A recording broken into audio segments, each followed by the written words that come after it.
The administration areas will have access to all the cameras, and they'll be able to view who's coming in and out of the building from the different points of access. There's a two-way communication system, so they'll be buzzed in. You can't just enter in through the building unless it's certain times that we've scheduled, that the school has scheduled, open doors. The other thing is any point of access is locked down, so with that, you have to have a card reader system, so there's no mechanical way to get in. You have to have it's already tied into the security system. So there's a way to track who's accessing the school and who's coming in, and students will have to be buzzed in from the main entrances, which is a major way to kind of secure access points. So all of the schools have clear lines of sight for the administration to see who's coming in and out of the buildings. They're going to have expansive views to see when a parent or a student's coming in, and if there's anything that they seem suspicious, they'll have enough time for reaction. The principals have glass with direct views to the main entrances, and then they have to go through the added layer of the double vestibule, the secure double vestibule. So something new about the double vestibule that the new schools will have in each of their entrances is that once they enter in through the school, the receptionist will buzz them in, buzz the student or the guest into the administration area. Well, they'll be signed in, and if they're cleared, then they can be buzzed into the main school to go to where they need to go. So that's a little different. That's an added safety feature because it's an extra layer of protection, and it keeps people going where they need to go, and they can be contained if need be. So the exterior of the building is your brick and block, and it's your hardened structure. It's your durable structure, and that's very safe and secure. Now, the way that we remain flexible in terms of 21st century on these schools is, yes, our perimeter is brick and block, but for the most part our interior is drywall. And obviously you get the best of both worlds. You get a secure building with brick and block that's going to stand the test of time. It's a great building envelope. And the interior, you have flexibility, you have the ability to change spaces, you have the ability to really stand the test of time in terms of 21st century. The extended learning area is your central hub area of flexibility and collaboration.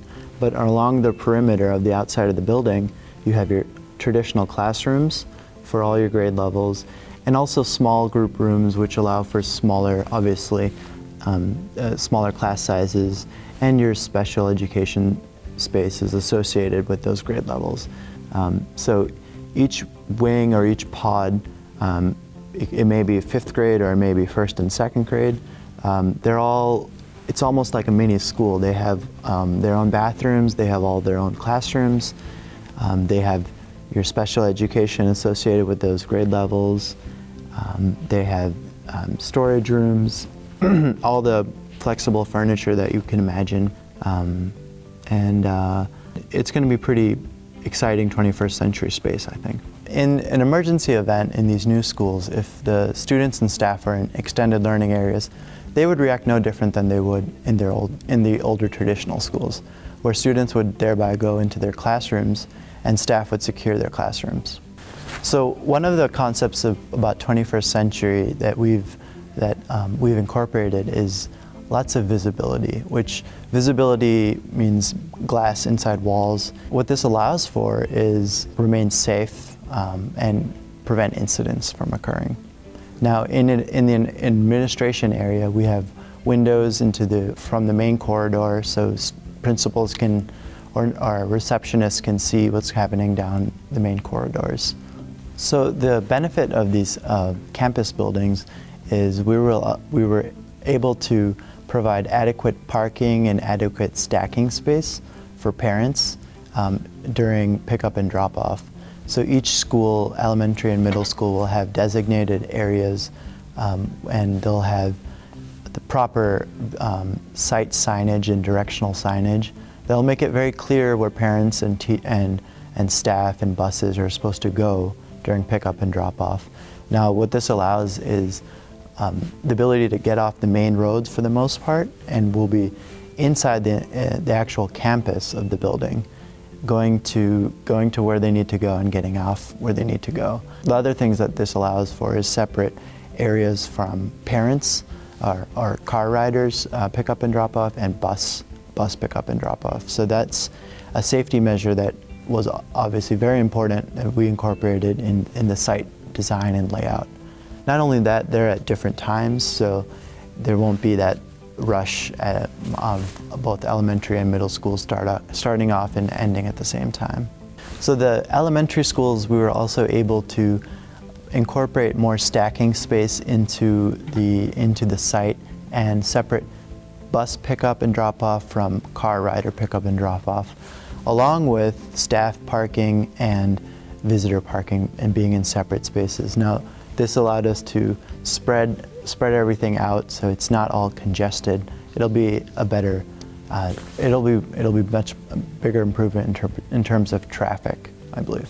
Obviously, these are big new schools, and that can be intimidating for the little kids. But one thing that we've incorporated is wayfinding on the floor, and what that means is each of our wings, whether it be kindergarten or first and second, third and fourth, they all have a designated color, and that's campus-wide.